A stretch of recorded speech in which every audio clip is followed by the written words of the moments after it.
The building, new and white, is a cliff of ferroconcrete at the junction of two main roads. The site, one reflects, must be of enormous value, and the cost, had it not been acquired by compulsory purchase, prohibitive.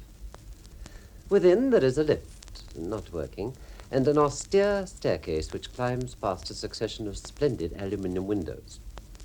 On the second landing there is a board pinned with dignified notices about rambling clubs, leave rotors, retrospective pay awards, and a furtive note, almost overlapped, deprecating the continuous theft of toilet paper from the staff lavatory.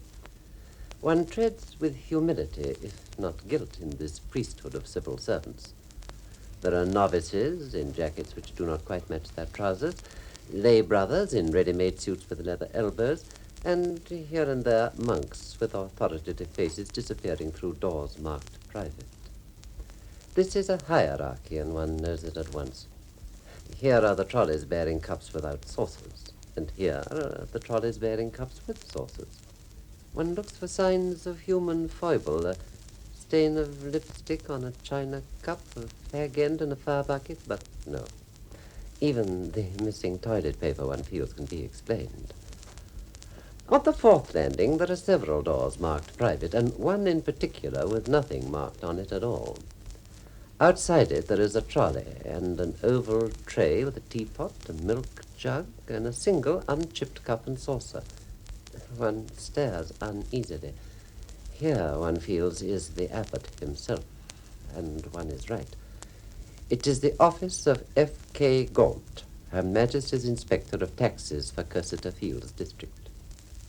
Let me see now. You say it came this morning? Yes, sir. And the postmark? 8 p.m., 25th Dagenham. Let me have it. Oh. Let's see. Ordinary cheap buff envelope. Sheet torn from a kid's exercise book. Long hand and ballpoint pen. And no perfume. No. No perfume. But an interesting message. Yeah, I agree. I'd like a quid for every anonymous letter I've received. I've done 40 years in this game, and I'm sorry now I didn't stick them in a scrapbook. What a catalogue of envy and spite it would have made.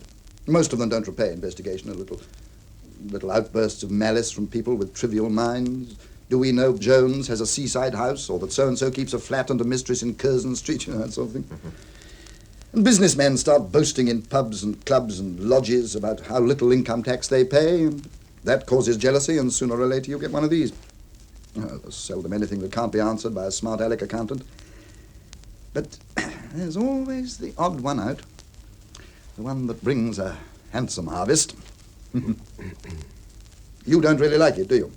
No, sir. Well, nobody likes anonymous letters, but we can't just chuck them in a wastepaper basket. There's something I'd like you to remember, East, something you're in danger of forgetting.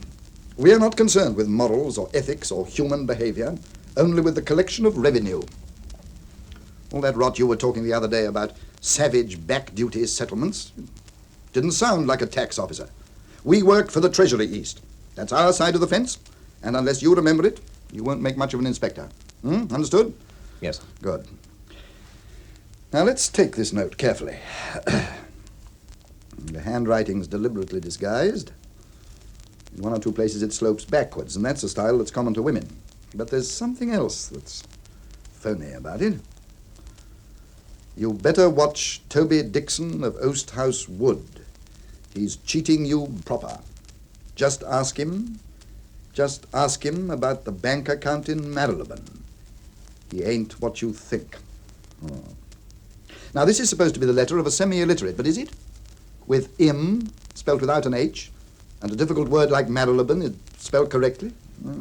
Doesn't ring true, does it? No, it doesn't. And even if people talk like that, they don't often write like it. You're improving, East. Does it matter who wrote it? Everything matters. If there is a case, you want as complete a picture as possible. And look at it this way. Supposing you knew or suspected the writer was someone associated closely with Dickson, someone with knowledge of his affairs, wouldn't that give the letter extra weight? Yeah, I suppose so. Someone like an employee or a wife? A wife? I could tell you some stories. Have one? Oh, thanks. You better sit down. We'll have a look at the file. That is the file, isn't it? Yes, sir. Dickson. Toby Dickson. I don't recall the name. It's not one of mine, is it? No, sir. What sort of a mess is it in? I've had the file 2 weeks, and there's been no occasion to work on it, but I'll tell you what I can. Oh, that damn view. So? Out there. You'll be surprised what a distraction it is. Once those damn derricks start shifting cargo, you can't drag your eyes away. I tried moving my desk, but it didn't do any good. I wonder if it distracts the staff. I doubt it. Most of us aren't as high up as you are. Oh, yeah, of course. Now, what about Toby? Yeah. Tobias Frederick Dickson. The file begins in 1946, when he left the army. He set up a men's outfitting shop in Macedonia Street on the strength of his gratuity and a loan from his father. Recently opened a branch in Iron Founders Square. Calls himself the Paris-London Luxury Men's Store. Swanky. Yeah, very. I know the one in Iron Founders Square. Candy-striped beachwears, suede jerkins, and Italian suits. Teenage muck. Well, that's where the cash is today, sir. I dare say. The accounts are made up to the 30th September each year. Everything seems to be here. Let's look at the annual returns. Wife, 4 children, 2 of them babies. Mother-in-law claimed as dependent relative. Substantial life assurance. Owner-occupier of the Squirrel. That's the Oast House Wood address, a private estate about 3 miles from Esher in Classy? Surrey. Well, I'm told there's some good property there. I see when we come back then. At the moment, I'm more interested in the accounts. They're prepared by a bloke named Cobb. Cobb. Name rings a bell. J.T. Cobb, Intercontinental Accountant. What the devil's that? God knows. A few of his jobs come in here. We don't much care for him. I know the type. 6 months bookkeeping evening classes, adverts in the local rag, books collected in a plain van, and 20% on all income tax recovered. Do you believe in instinct, East? Instinct? Yes, a feeling about things. I suppose so. Something wrong here. I'm certain of it. You see those files on that table? Well, there are about 20 cases there. 20 cases I'm going to investigate. In most of them, I've no real ground for suspicion at all. I just feel they're wrong. And you know something? My instinct will be right in nearly every case. I'll get a settlement out of 3/4 of them. That could mean that 3/4 of the taxpayers are always on the fiddle. Yeah, it could well mean that. Most of the cash traders milk the till. You know it and I know it, and the board knows it. And yet there's no real attempt to nail them. They expect us to clear the current stuff and do the inquiry work as well. I'll tell you something, East. Give me the staff and a really wide authority, and I'll get you £100 million in back duty. I'm quite sure you would. What's the net annual value of Dickson's house? 70. Fair size. What did it cost? We don't know. He bought the site for 700 quid in 56, built the Squirrels and occupied it late in 57. So we don't know what he spent? No. You live at Thames Ditton, don't you? Yes. Nice? Well, we like it. Not far from Esher? Not far, why? Well, next time you take the wife out, have a run up to Oast House Wood. Get a look at the Squirrels. Smell around a bit. Try to form an impression. Put yourself in Dickson's place and ask yourself how much it would cost to live there. Well, you know the kind of thing. If there's a double garage, it's 10 to 1 the wife's got a momo. Or you might see a gardener there, or a nanny for the kids, or a hardcourt at the back. Or even a swimming pool. Yes, even a swimming pool. It's invaluable in these affairs to know the style a man's living in. The case starts off in the right key, and we know what we're talking about when it comes to drawings. We're not even sure that there is a case. Pull your chair around here, East. We examine these trading accounts together. I've not yet seen them, but I'll comment on them and I'll ask you to listen. Agreed? Yes, sir. Shh. Just look at that. Did you ever see such a filthy mess? J.T. Cobb at his worst. Badly typed. No comparative figures for the previous year. Spelling errors. A ridiculous certificate that has no value whatever. And a large ink stain with the word sorry penciled against it. Behind the shop in Macedonia Street, there is a small parlour, now used as an office and a storeroom. The walls are lined with shirt boxes and suits hanging in polythene covers. There is a fanlight protected by an iron grill, and April sunlight slants down in warm bars across the faces of a man and a woman. The man is corpulent and expensively dressed, with a bow tie and shoes of an uneasy red glint. His face is flushed with emotion. The woman, middle-aged, wide-hipped, and with a silver artificial curl falling on her brow, is weeping. The cheeks are streaked with mascara. Her name is Roberta Couper, and, among other things, she is Dickson's clerk. So I sat here after you'd gone, just staring at the desk and playing about with the bits and pieces on it. And I couldn't think of anything but you and me. I heard the staff go and it began to get dark, but I didn't move. I just sat there thinking about the times we'd had, and I couldn't believe it had really ended. Now, take it easy, Dax. Oh, I don't know how long I sat there, but then I got up and I switched on the lights. And I caught sight of myself in the mirror. Oh, I looked awful, Toby. Yellow and puffed up with crying. I looked old. Easy. That's what you've done. You've made me old. But you knew it had to end. Old. What's all this in aid of? I'm telling you.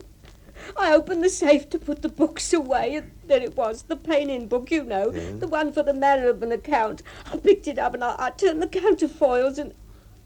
And what? I wrote them a note. Then? The tax people. What? I wrote them a note telling them about the account. You did what? I don't know why I did it, Toby. I wanted to get back at you somehow. I wanted to hurt you. You've hurt me, all right. You've hurt me where it hurts most. Why did I do a terrible thing like that? Why did I write to them? You tell me. Oh, Toby, darling. I don't understand. We've had good times together, ain't we? I'll give you a nice bit of cash, nice clothes. We knew it couldn't last. I didn't want to lose you. Fancy shopping me to them ruddy Oh, I'm bloodsuckers. sorry, Toby. Oh, it's a bit late now. They say the bloke up there's real hot stuff. I only told them about the account at Marylebone. Only? Do you know how much I got there? Oh, let's see. It's just after 11. They'll be open now. Oh, the pubs. The bank. I'm drawing the money out. Right down the last halfpenny. I'm going round to Cobb. Oh, I wouldn't do that. Toby's no good to you. Get someone first class. Listen, that crooked geezer's had 200 knicker a year out of me. Now he's going to work for it. It's all right, Dax. Really, it is. Oh, Toby'll get out of it. We just got to be careful, that's all. What a tam you're getting on you. Yeah. It's a terrible thought, isn't it? What? You know, tax blokes. Even now they might be sniffing around. Turnover's running at about 20,000. In this trade, I'd expect a minimum of 25% gross profit. On some of the stuff they sell, they get as much as a third, but I'm prepared to concede that clearance sales and the effect of soiled, unsaleable goods might reduce it overall to the 25. But what do these accounts show? A gross profit on trading of 3,500. And what percent is that? About 18 something. Well, there you are. Now take the stock figure. It's in here at 1,850. That's pretty low, you know. This class of goods isn't cheap. He'd have to carry a much higher stock than that if he's going to turn it over at a rate sufficient to satisfy demand. I agree. There's either a large undisclosed reserve here, or Dickson didn't take stock at all, and it's the lowest figure Cobb thinks he can get away with. You noting all this down? Yes, sir. Now deduct the wages and the overheads, and it comes down to a net profit of just under the 600. It's not much, is it? Not much. Let's have a quick deco at the balance sheet. Now, that's the figure I'm interested in, the drawings. Total drawings for the year, 480 quid. Now, that's all that Dickson has to live on. And mark you, he has to pay a life assurance premium out of that, amounting to £160. That leaves him 320. And about 6 quid a week. Could you live on 6 quid a week?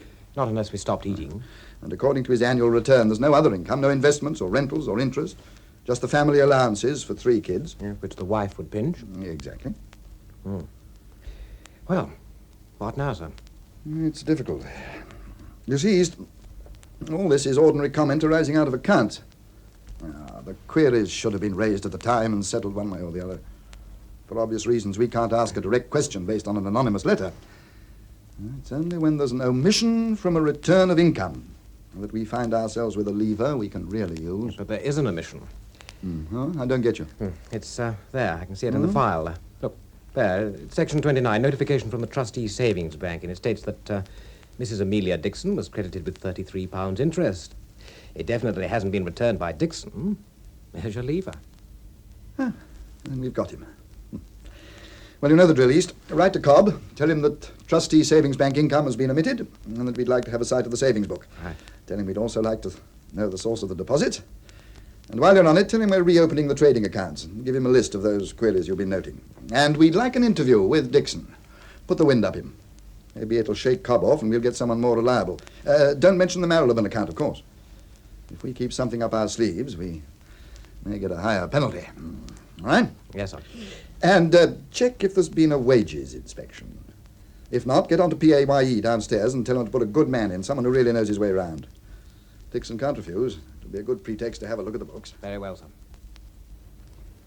The Squirrels abuts the edge of Osthouse Wood, and on this serene spring morning is touched by early tree shadow. It is, as Gaunt suspects, expensive, with a fine stone gable and a deep porch with a ship's bell which is rung with enthusiasm by tradesmen, and a tradesman's entrance which is never used except by Toby and his family. A line of dripping napkins flutters over the lawn, and a gardener hoes disdainfully at the flower beds. Toby and his wife Emmy stare from the terrace at this sylvan scene. They are finishing breakfast. You not hang those napkins on the front lawn, love? No? Where do you want me to hang them? In the lounge? Don't look right. Not in a neighbourhood like this. Besides, old Tom catches his face in them when he crosses the grass. Do it good. I'm sure he never washes. Marmalade's gone. Here, aren't you going to open the post?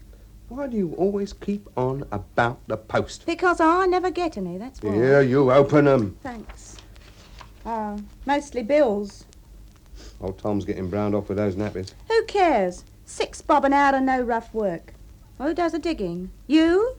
Well, he don't reckon to. Oh, there's one here from Cobb. Cobb? Yes. He's chapped you. Shucks. Yeah, he's chapped you up. He sent you a letter from the Inspector of Taxes. Show us. So it's come. What have you been up to, Toby? As if you didn't know. You've been on the fiddle. Well, of course I've been on a fiddle. Where do you think a place like this comes from? I can't pay tax and live like this, can I? Oh, what with one thing and another.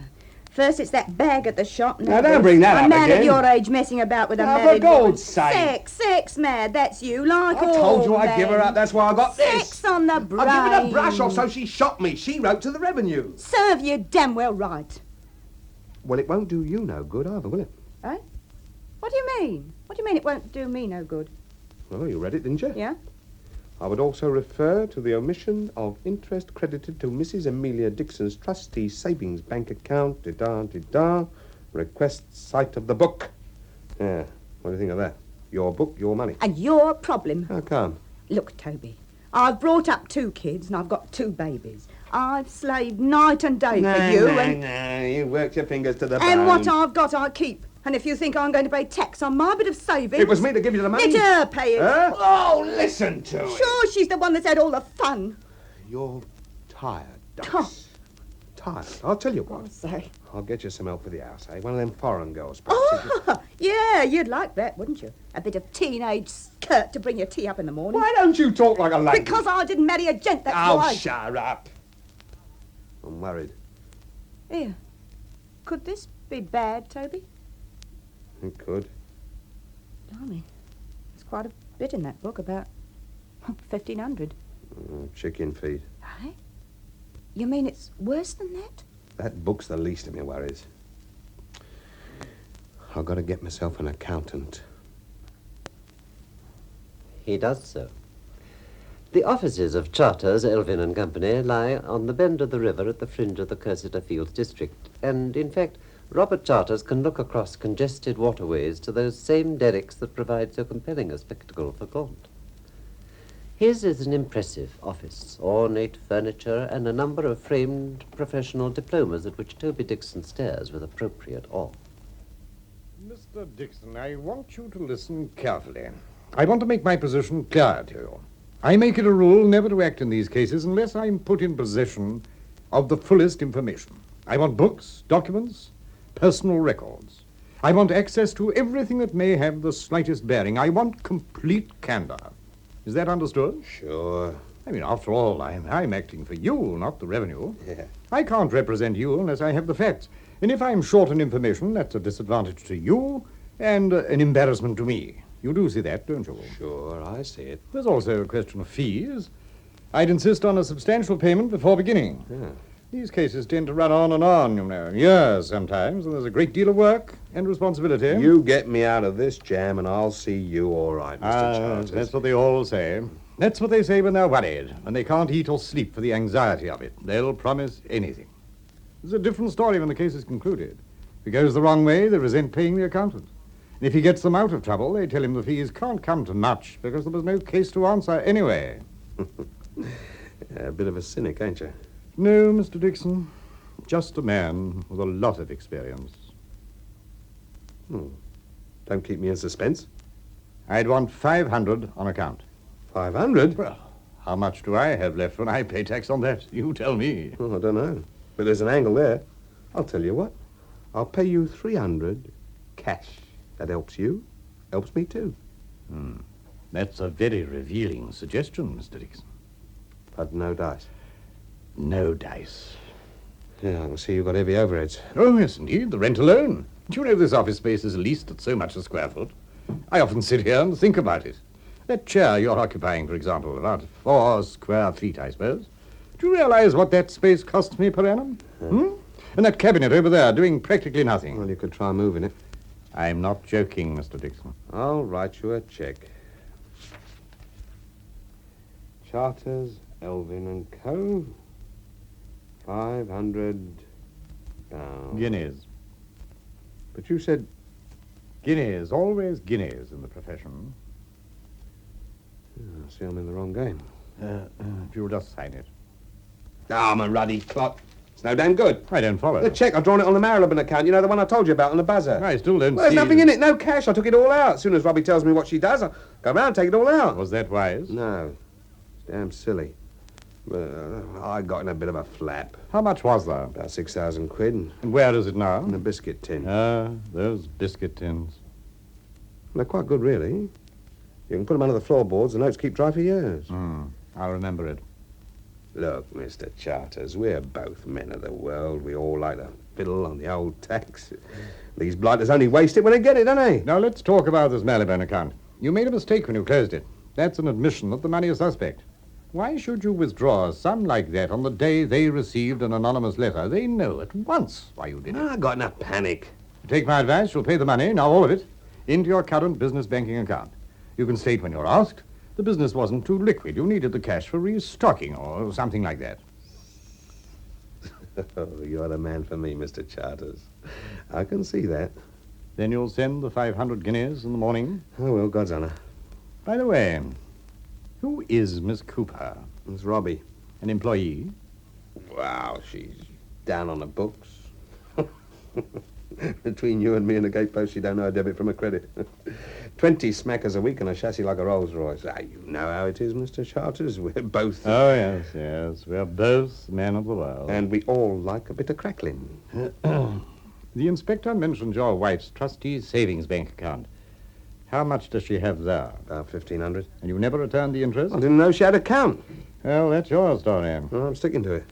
Well, I don't see the savings book here. Well, I sent it to him. You sent it to them? Well, I wrote to old Cobb and told him they wanted it, so we sent it off. You sent it off?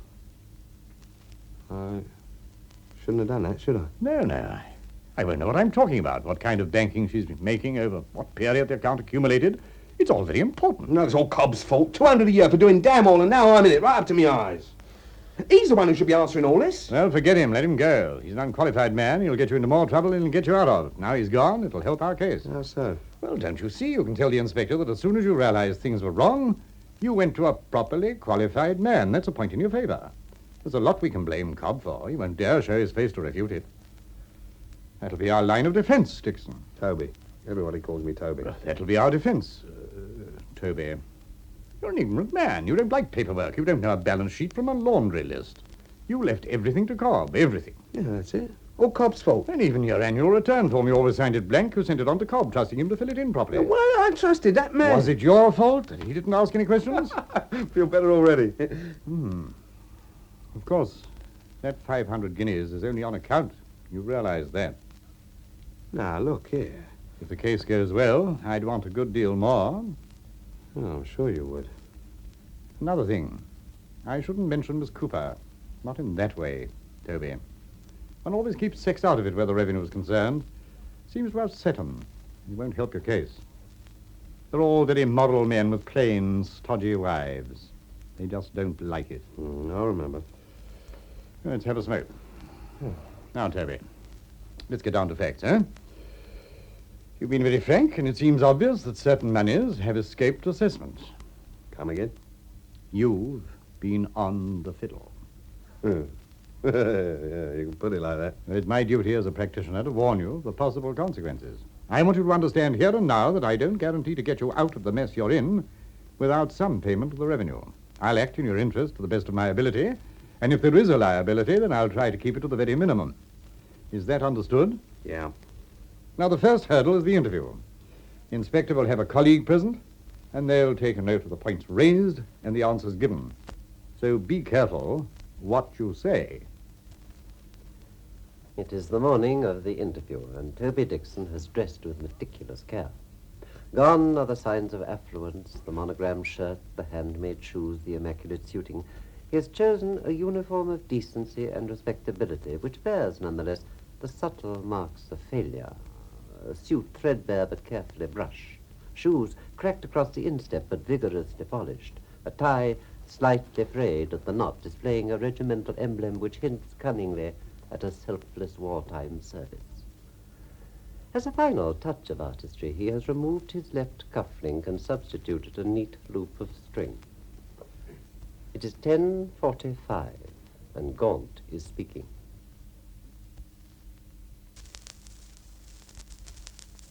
And even if I accept that you weren't aware of the existence of your wife's trustee account, that still doesn't explain the source of the savings, does it? No, you better ask her. I'm asking you.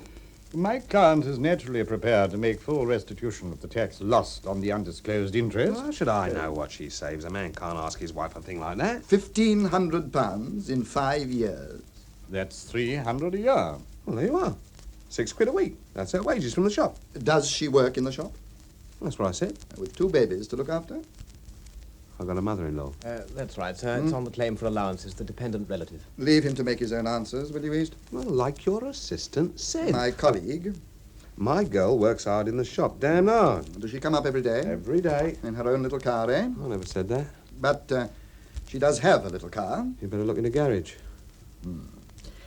Are these the business bank statements? Yeah. I'll look at them instead. And here it is, right under my nose. Surrey County Council, £25. What do you say that is? Rates? Road tax for 2 cars. Make a note of that, East. 2 cars. Oh, he's dead clever, you know. And why not a car for the wife, Mr. Dickson? The sign of middle-class success, the new status symbol. Before the war, it was a fur coat. Oh, by the way, has she a fur coat? Well, if she has, I ain't bought it for her. Why change your accountant? Wouldn't you? I suppose I would in your position. Well, no doubt Mr. Cobb felt himself unqualified to act in an investigation. It's all Cobb's fault, It though. always is, yes. Now, let's see what private assets we have. Wife's trustee account, 1,500. Marylebone account, 6,000. 2 cars. And the house, sir. Thank you, East. And the house. What about the house, Mr. Dickson? What about it? What did it cost to build? Oh, couldn't say exactly. Well, have a guess. Well, 3,000? 3,000? These days? Oh, come. Maybe 4? Well, 4,000, plus 700 for the ground, plus 1,000 for the furnishings. Say 6,000. Got a nice swimming pool? The goldfish like it. Total private assets about £14,000. That's not bad for a man returning modest profits. You forgot a kid's money box. Yes, there is the question of children's savings. Now, you can leave my nippers out of this. I'll leave nothing out. I want facts, figures, information. And a nice fat check at the end of it. Then you do admit there's money due to us. I admit nothing. £14,000, Dickson. Considerable accumulation. Look, ain't a man entitled to save it? Not at our expense. My client did raise a mortgage at the time of building the house. Yes. £3,000. Yes, I'm glad you mentioned that, Mr. Charters. But why did he raise it? Why? Why do you think? At that date, There was a balance of some £4,000 to your credit at the Marylebone branch. Why borrow money when you already had the cash? Oh, I don't know. Why pay interest on an unnecessary loan? I can't remember. And I'll jog your memory. You preferred to pay interest rather than reveal the account. Look, I'm fed up with this ruddy third degree. Now, I'll tell you something. I slogged it out for 6 solid years in the army while blokes like you were sitting on your backsides drinking tea and dreaming of your pensions. I come out with a D-mob suit, sore feet, a gratuity of 60 quid and damn all else besides. I didn't go into the civil service. Oh, no. I had a few more guts than that. I borrowed a bit off my old man, I set up in business, and me and my missus worked like hell till we got some capital behind us. And you know what we did then? We put it all back in the business. We took a risk. Risk! Something your lot don't understand, never will. All you want is to lick the cream off when the other bloke's made it, and I'm the bloke that pays your wages, and don't you forget it! Mr. Dickson. You want to put me out of business? Oh, of course we don't want to put you out of business. You're going to be one of our best customers. 11 a.m. And the accounts present several very unsatisfactory features. Have you seen them, Mr. Charters? Yes. A mess, don't you think? Well, this bloke, Cobb. Ah, Cobb. The intercontinental accountant. The man in whom you place absolute trust. The man who filed accounts without any kind of prior approval from you. Accounts you simply wouldn't understand anyway. Isn't that what you're saying? You're saying it. And it happens to be true. My client paid Cobb to do a job. He's entitled to assume Cobb did it. He's a shopkeeper, not an accountant. Yeah, I wouldn't know a balance sheet from a laundry list. But you can read, can't you? Yeah. And you know what profit is. I've got an idea. It's all down here. It's all very plain. Profit, 1959, £590. Profit, 1958, £468. Profit, 1957, £404, and so on. Now, Mr. Dickson, I want you to answer very carefully. I want you to tell me if you think those profits are a fair and reasonable reflection of your trading activities. But that's a question my client can't reasonably answer. No? The man's not an idiot, is he?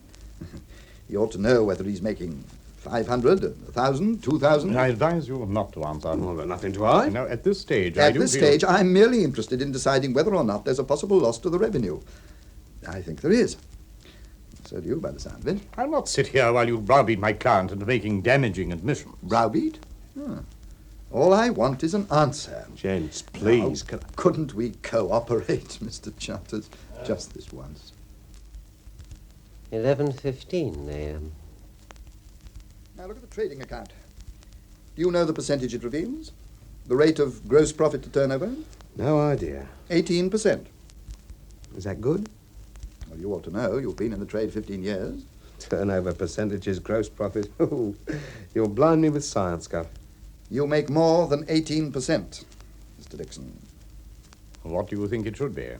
25. At very least 25. Well, my client's policy is one of continual stock clearance. There are frequent sales at cost and below cost. It's bound to reduce the normal percentage. And the dirt that comes blowing in them two shops. Oh, you never believe the sort of stock I got. No, I wouldn't. Not with those expensive shop fronts. Expensive? You didn't build that one in Iron Founders Square under 2,000 or 3,000. I don't quite follow. There's nothing in the accounts, Mr. Charters. No expenditure on the new shop front at all. I'd like to know what's happened to it. The exact cost, when it was paid, and to whom. And in particular, the source of the cash. 11:30 a.m. I'm worried about this drawings figure. After paying your life assurance, you're left with about £6 a week. It's not much, is it? We live very quiet. Yeah, not as quiet as that, surely. £6 a week, a man with 4 children. You manage. Do you smoke? No. Never? Never. Your fingers are stained with nicotine. Proper little Gestapo, isn't he? Huh? Picric acid. I burnt myself. And, of course, you don't drink. Never touch it, ulcers. But you do eat. Oh, a right comic we got here, too. How much do you give your wife? 5. Leaving £1 for yourself. That's it. I can see you don't spend much on clothes. That's very Coming here in unfair. his gardening clothes. Now, look here. This masquerade from a man who actually deals in clothes. But you forgot to take your gold repeater watch off. 12 noon. Gaunt is slowly turning the folios of the Marylebone banking account. He's smoking. The room is unbearably quiet, and there's no sound but the faint rustle of paper. Toby Dickson stares greedily at the wreaths of smoke, at the occasional movement of Gaunt hand as it flicks ash from those incriminating pages. He's feeling the first pangs of desperation. We know you had a letter. Letter? Anonymous. Don't get you. Oh, yes, you do. My client is distressed. He's rather nervous. And I don't blame him. £6,000 accumulated over 3 years. Let's not prejudge the case. Mr. Dickson, is this your private current account? Yes. Get this down, East. Yes, sir. Are these shop takings? No. Are you sure? I said no, didn't I? Do you know what fraud is? You tell me. It's the intent to deceive. And if the revenue can establish that intent, your position is considerably worsened. He's only trying to frighten you. Yeah, ain't doing so bad, either. I'll repeat it. Are these shop takings? No. Look at these bankings. Regular bankings in round sums, and especially big bankings in spring and at Christmas time. So what? Well, I should have thought it was obvious. They're the big seasonal sales. Look at this one.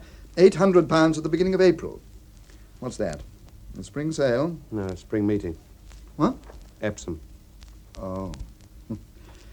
Can't we settle just one back duty case without a yarn about betting wins? Well, it happens to be true. And the large Christmas banking? Over the sticks. The sticks? Steeplechase. That'll be the Boxing Day meeting. Mr. Charters, I'd like to hear your views on this story of betting wins. I've no views at all. Your client could withdraw the story at this stage. I'd agree to expunge it from the record of this interview. I said betting wins, and I mean betting wins. The whole 6,000? Most of it. I see. Well, I'd better put you in the picture where my department's concerned. We don't dispute that punters enjoy occasional wins, but we do dispute that they win large sums consistently. The bookies earn a living, and that means there are more losses than wins. If the taxpayer persists in the story of betting wins, then we assess the deposits as trading receipts and leave him to appeal and take his case to the commissioners. And I can assure you, Dickson, that the commissioners won't accept the story without some kind of evidence to support it. Bookmakers' statements, for example. 12:30 p.m. Gaunt is still toying with the bank statements. Large sum to keep on current account, Mr. Dickson. Why not invest it? You could have placed it to deposit. My client... Let him answer, please. Oh, I don't know. I'll never give it a thought. I'll tell you why you didn't invest it. You didn't want it to earn interest. You knew the interest would be returned to us by the bank, and that would disclose the existence of the account. Pure assumption. I see the account has been used for personal payments. That means the bankings would amount to more than 6,000. Rates, electricity, water... What's this one? Temple of Purity, 6 guineas? That's my lodge. My lodge. I am not a Freemason, Mr. Dickson. And if I were, it wouldn't help you. I can well believe it. About the investigation. Back to 1946, I think. 1946? Yes, the year you began in business. A nice, convenient date. Yeah, but that's 14 years. Look, the bloke in the pub told me that You said you didn't drink. Never misses a trick, does he? Taproom lawyers.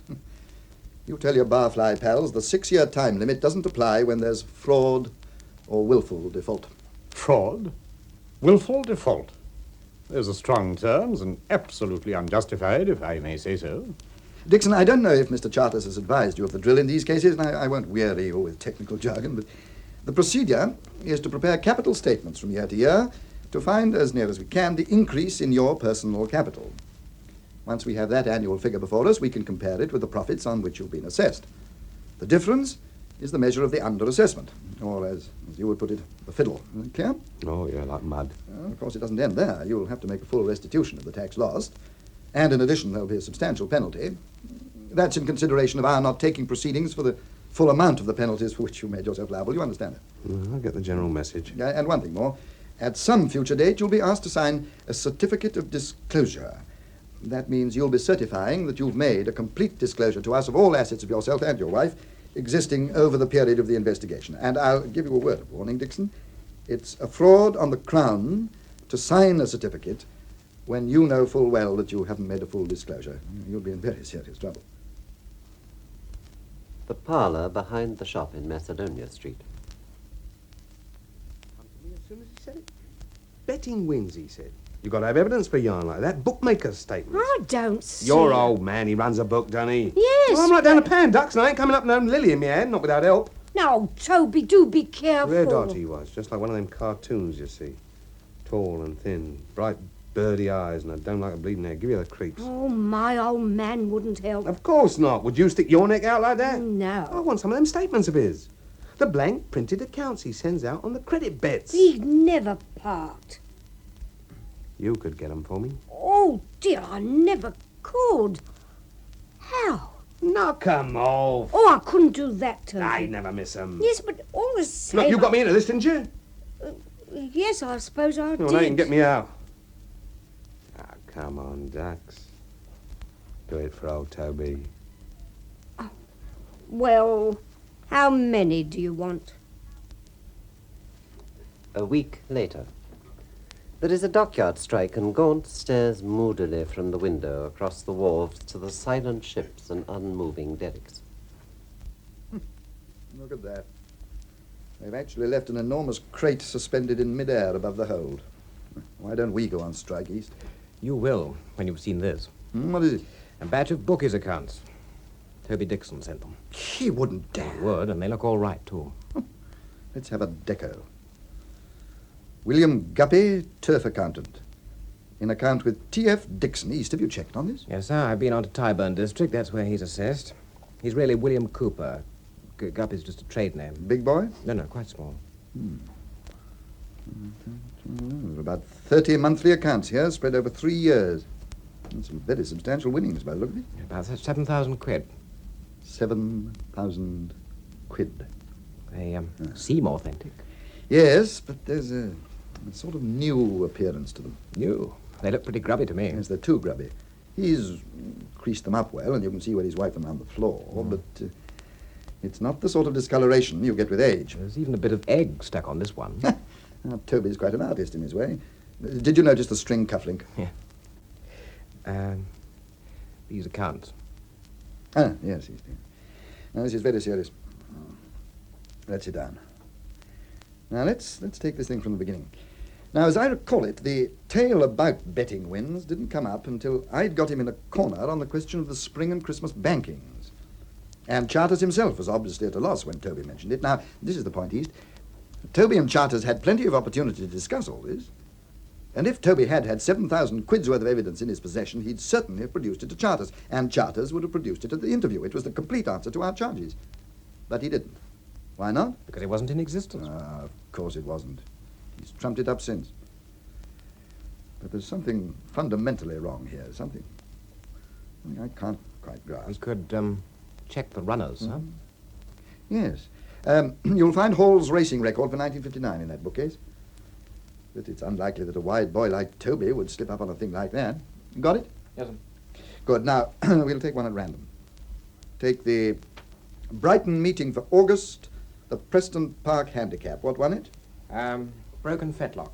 Broken fetlock? Who ever heard of a horse called Broken Fetlock? Well, it is a handicap, son. Not very funny, East. What was the starting price? 11-2. According to this, Toby placed his bet at 30-1. Now, take another one. The August meeting at Newmarket, the Grantchester Stakes. Cabbage white, 7-4. And Toby placed it at 40-1. 40-1? That's the weakness. The odds are fantastic. No bookie would give them. And another thing, what bookie, especially a small man, would allow a punter to win 7,000 in 3 years? In practice, they don't stand for a consistent winning streak. They tell them to bet elsewhere. But, can we prove all this? I wouldn't even try. The thing to do is to call his bluff. You get Charters and Toby up here and make it soon. The meeting is very soon, and it is not friendly. I want to get this absolutely clear, Mr. Charters. Is this the first you've seen or heard of bookmakers' accounts? Yes. Did Dickson, at any time prior to this interview, mention betting wins? I'm here to represent my client, not to be cross-examined. But you are a professional man. You wouldn't care to be associated with a piece of deliberate trickery. You wouldn't wish to plead your client's case on the basis of a calculated fraud. Here, look at these papers. Study them. Wins up and down the country, enormous odds, 20, 30, 40, even 50-1. Not a losing bet in 3 years. Oh, come, Mr. Charters, let's not be naive. Do you really suggest these are bona fide accounts, do you?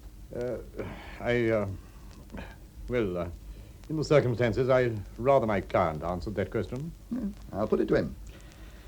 Dickson, are these accounts bona fide? Bona what? Bona fide. Are they on the level? True as I sit here. Did you write them? No. Did you pay for them? No. Not Guppy? No. You still claim they're bona fide betting wins? Yes. Mr. Charters, I don't think your client appreciates his position. Would you care to put it to him? I hardly think... I'm asking you to put a hypothetical case. Very well. I go as far as this. If documents known to be false are presented to the revenue, then the party places himself in a most perilous position. You hear that, Dickson? A most perilous position. Your own accountant advises you to admit to their falsity. I never said that. Oh, but it amounts to the same thing. They are false. Prove it, then. You're so cocksure, prove it. You stick to your story? Like glue. All right. You stick. Well, let's relax. Have a puff.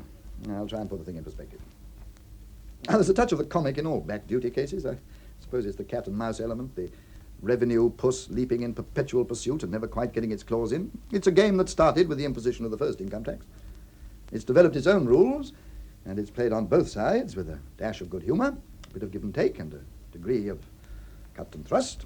And in the end, the bad boy pays up. The slate's left clean, and the state has no further claim. But there are rules.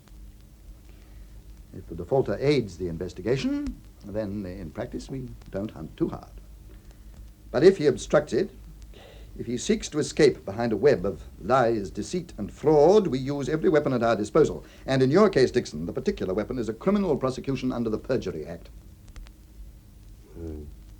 Criminal prosecution. Imprisonment as well as a fine. Think, Mr. Dickson. It's no good relying on Guppy. You'd go to Guppy. Of course. He's assessed in Tyburn district, and I can make an inquiry through my colleague there. I see. Even if he actually falsified them for you, we'd surrender our rights against him in return for an admission. You've got all the trumps, ain't you? So, Dickson, I'm going to question you again. Take your time. Don't answer without careful thought. Now, are these statements false? Yes. Did you write them? Yes. And are the bankings in the Marylebone account shop receipts? Yes. Autumn passes into winter before Charters and Gaunt reach agreement. The file has grown fat. 7 months of argument and computation are crystallized into a single sheet of foolscap paper which Gaunt holds pinioned beneath his hand.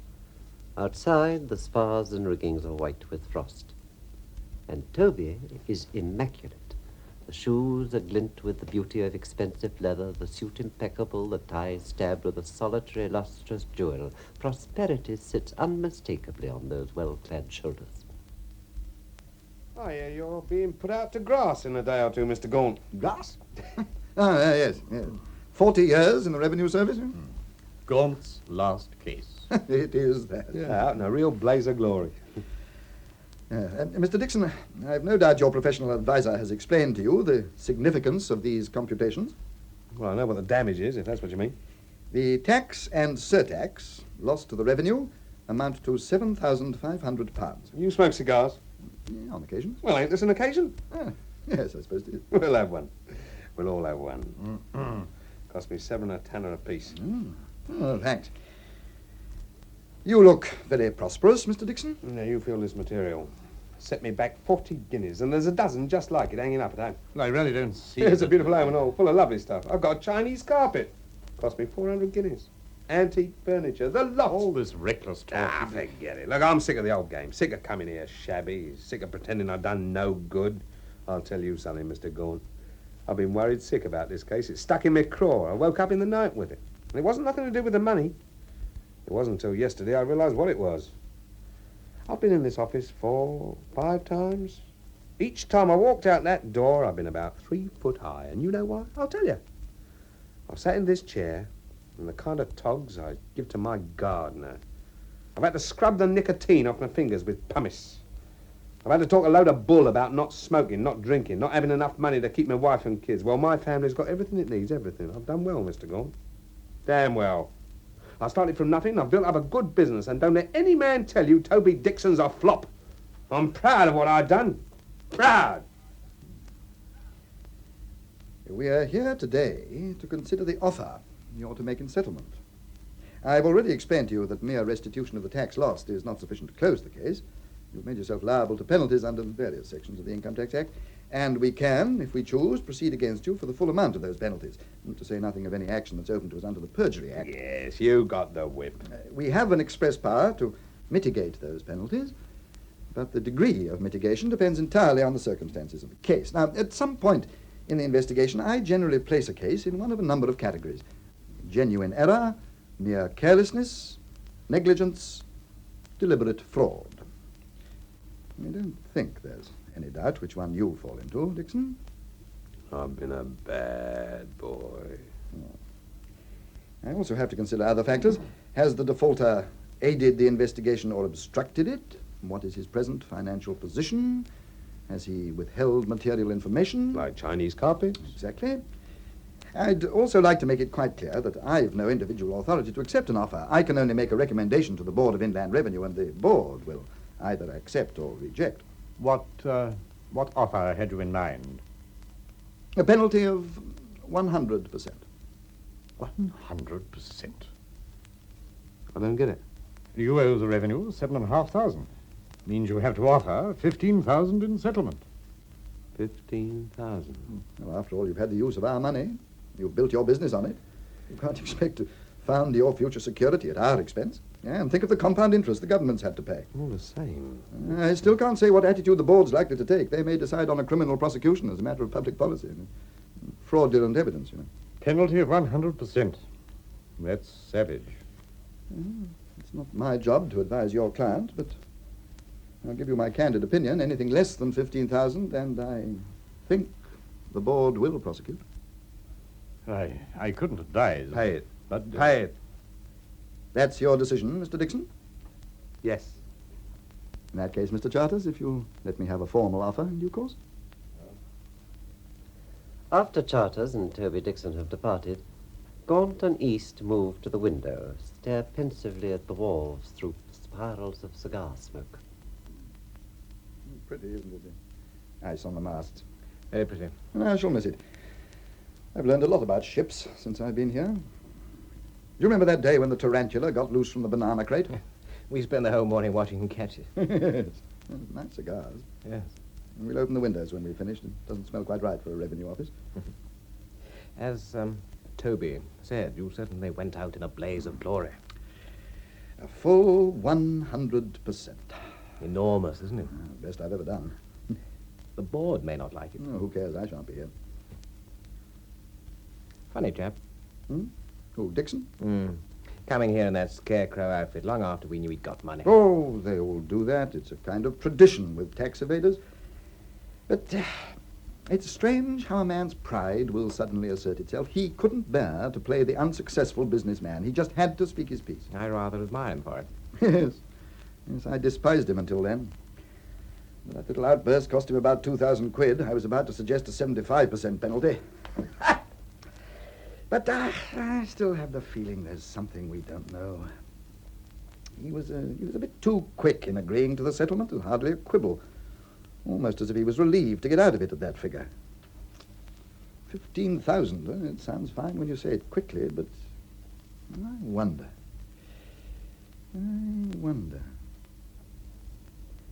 Outside the building, Toby and his accountant are parting in high good humor, on Toby's side at any rate. Let me tell you, Mr. Charters, if old Dracula thinks he's got Toby Dickson down on the floor, he'd better think twice. Sitting there rubbing his hands, as pleased as Punch. Anything less than 15,000, I think the board will prosecute. a lot of money, Mr. Dickson. Oh, Toby can find it. And I'll tell you what they can do with it. They can put it towards the next civil servant's backdated pay increase. It's still a lot of money. Cheer up, Gov. Biscuit tins. Remember? I've still got my biscuit tins.